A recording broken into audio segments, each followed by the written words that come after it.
And, along the way, you have this love for wrestling. Yeah. When did that start to become a part of it? When you were still doing all this stuff with Sirius XM? Yeah. Were you doing any, radio shows or anything that had to do with wrestling? So there were a couple things. Yeah, it was first when I realized that WWE would hold press conferences, and at the time they would do it like the WrestleMania press conference would be at the Hard Rock Cafe in Times Square or whatever. You know what I mean? They would have events like that. And it was like a couple years into being on Opie and Anthony that I was like, oh, I could go to the press conferences and get interviews. Like, it was like blowing my mind. Like, yeah, and that's a legitimate thing. Like, I work on a radio show.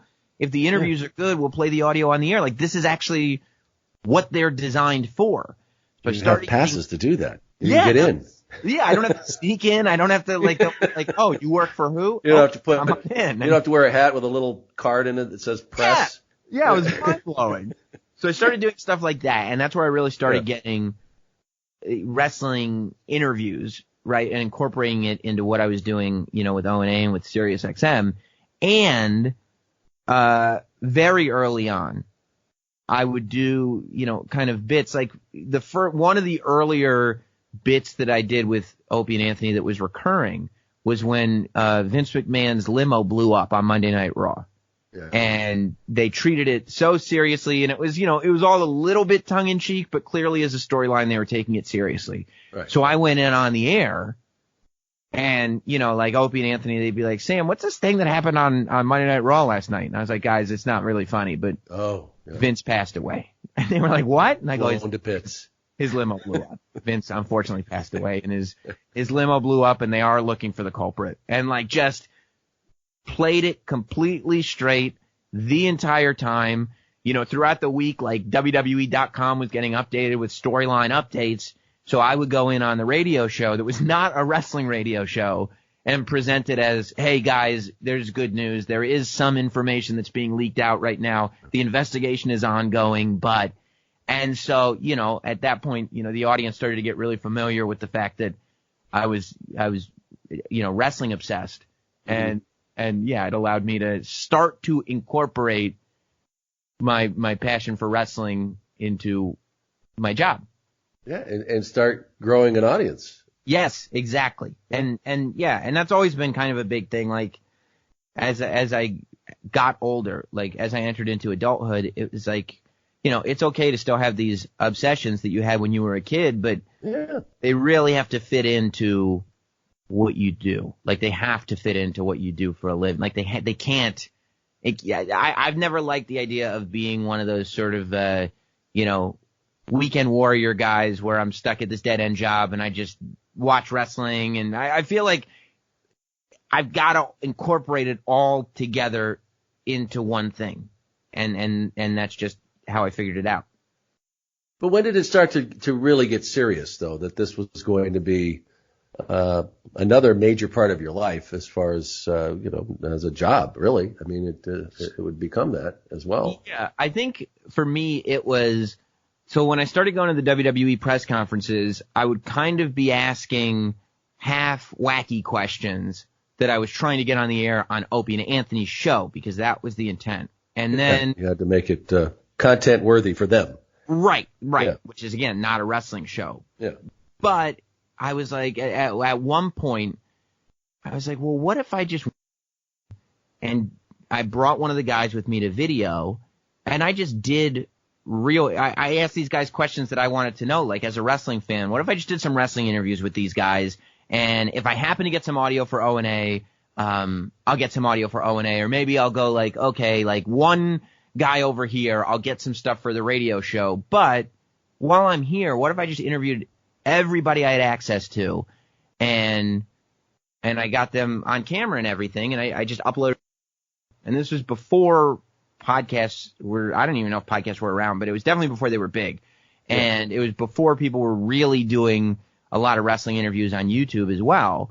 And it started to catch on with wrestling fans. It started to develop into a thing where it wasn't radio fans watching this. It was wrestling fans that were watching, and I'd go up and I'd ask all the wrestlers, what's the haps?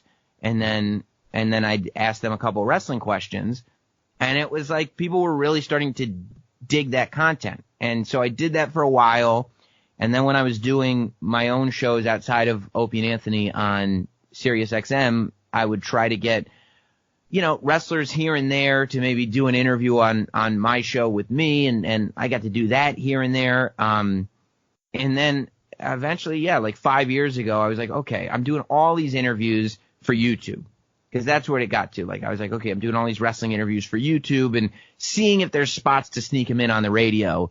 Yes. What if I added a wrestling podcast and these interviews that I keep doing? What if I just made them a little bit more frequent and I put them out as a podcast every week? And that's why I did that. Were you getting big numbers on YouTube at that time with the?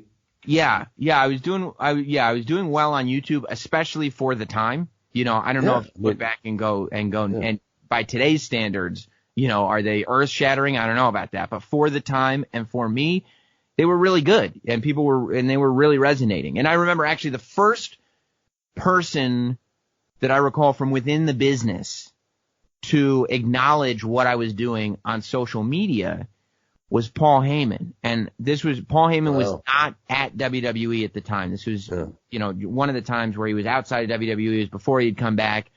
And I put up a montage of me asking what's the haps to a bunch of WWE guys at one of the WrestleMania press conferences.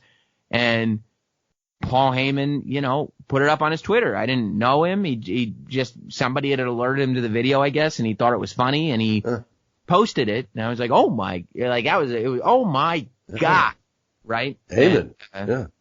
And that was one of the early sort of first things. So when did the WWE what was like the first recognition you got from them? So, the more stuff I was doing, the more it was like the publicists knew who I was, the superstars knew who I was, because I'd be at everything. I mean, everything I could get to, I would be there. If they were doing a Radio Row, I would travel to it. If they were doing a press conference, I would be there. Everything. And I mean, it's not that different now, but everything I could be at, I would be at. Yeah. And you had another job too. They were expecting you to show up to, right? Right. So it would be like, and again, luckily I was in New York. Yeah. So there was a lot of opportunity to do both. Yeah. And I was never missing my day job, obviously, for it. Mm-hmm. But any opportunity I could possibly get, I would do it. And also I was getting the content out there, and the guys were starting to become aware of the content. And at the time, there weren't that many people working in radio that were also wrestling fans. So when the guys would come in and do interviews, we would be able to talk about wrestling in a real way. And I'm sure, you're aware from doing the podcast, the guys who do media a lot, they would tend to, especially then, get really relieved when it was like, oh, I don't have to do the sort of schlocky morning show where they have no idea who I am or what I'm talking about. And actually just sit here and talk wrestling. This is great. So that stuff started to happen, and then I started to make friends, within the wrestling industry, and I started popping in to do various things on independent shows, and do commentary on this show, do a little shtick on that show. I just started emailing independent promoters just because I wanted to do stuff, not wrestle, but just do stuff on shows and go and be a part of the world in whatever way I could be.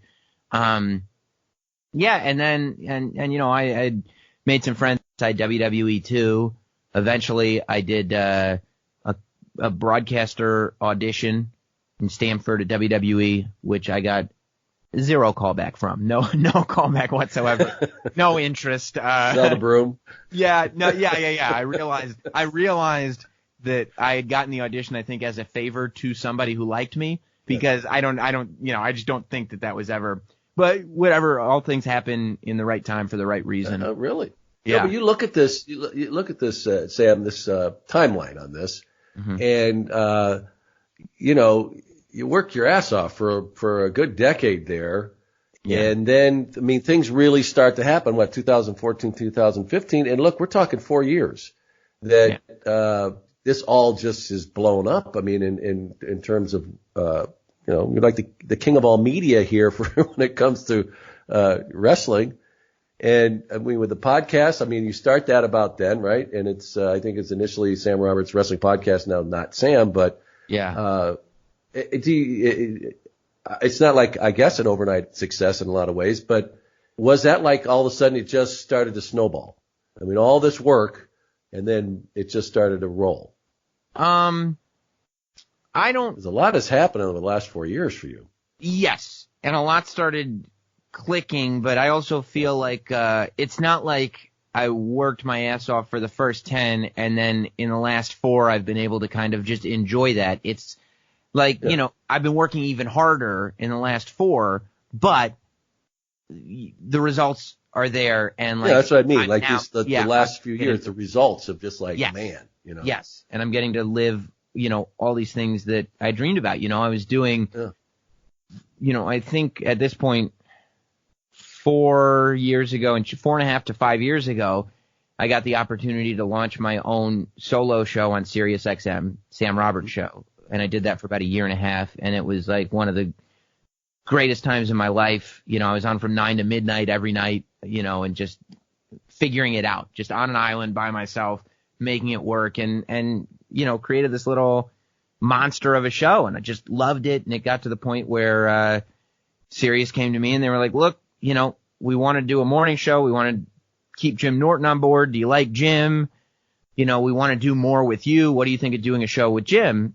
And I was like, I love Jim. I've known Jim forever. And, you know, he's one of the funniest, if not the funniest people on radio. So, yeah, I mean, that's a no-brainer. So, you know, Sirius, we talk about it. You know, we figure things out. And they put myself and Jim Norton on the air in the mornings 3 years ago. And right around the same time, I get a phone call from Michael Cole, who says, hey, Sam, you know, I've been working on doing something like this for a long time, but we want to get an outsider's perspective on some of these kickoff shows that we do. Would you want to come by and do a kickoff show for one of the next few pay-per-views? And I was like, what? Yeah, after you fall down and pick the phone back up? Yeah, exactly. I was like, yes, I want to come by and do one of the next couple. Give me a sec. Yes. Right? Yes, I do. Yeah, and that's kind of where this sort of most recent chapter really began.